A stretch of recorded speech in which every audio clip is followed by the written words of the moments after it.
நலம் காக்கும் ஸ்டாலின், உங்கள் குடும்பத்தின் நலன் அரசின் பொறுப்பு. திருப்பூர் மாவட்டம் முடுமலை அருகே கேரள எல்லையில் சந்தன மரங்களை வெட்டி கடத்த முயன்ற நபர் அம்மாநில வனத்துறையினரிடம் சிக்காமல் இருக்க அமராவதி அணையின் பின்புறம் உள்ள புங்கன் ஓடையில் குதித்தபோது முதலைகளிடம் சிக்கினார். நிகழ்விடத்திற்கு வந்த தீயணைப்புத்துறையினர் 4 மணி நேரத்திற்கு பின் அந்நபரை மீட்டு கேரள வனத்துறையினரிடம் ஒப்படைத்தனர். இதுகுறித்த கூடுதல் விவரங்களோடு இணைகிறார் செய்தியாளர் செல்வராஜ். வணக்கம் செல்வராஜ், விவரங்கள். வணக்கம் சுபா. திருப்பூர் மாவட்டம் முடுமலை அருகே தமிழக கேரள எல்லை பகுதியான மறையூர் பகுதியில் நேற்று இருவர் சந்தன மரத்தை வெட்டி கடத்த முயற்சி செய்திருந்தார்.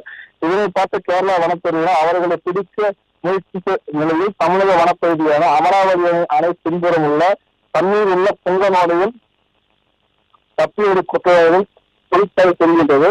மேலும் புங்கனோடையிலிருந்து ஒருவர் தப்பித்த நிலையில் சேலத்தைச் சேர்ந்த ஆறுமுகம் என்பவர் மட்டும் ஓடைகள் உள்ள மத்தியில் பெரிய பிடித்த உயிருக்கு போராடினார்.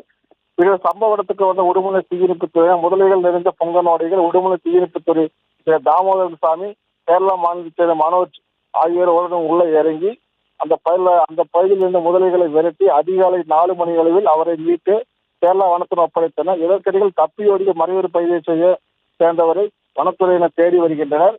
இந்த நிலையில் திருப்பூர் மாவட்டம் உடுமலை அருகே சந்தன மரங்களை வெட்டி கடத்தி சென்றவர்கள் முதலிடம் சிக்கிய சம்பவம் இந்த பகுதியில் பெரும் பரபரப்பை ஏற்படுத்தியுள்ளது.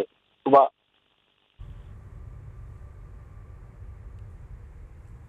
விவரங்களுக்கு நன்றி செல்வராஜ். நலம் காக்கும் ஸ்டாலின், உங்கள் குடும்பத்தின் நலன் அரசின் பொறுப்பு.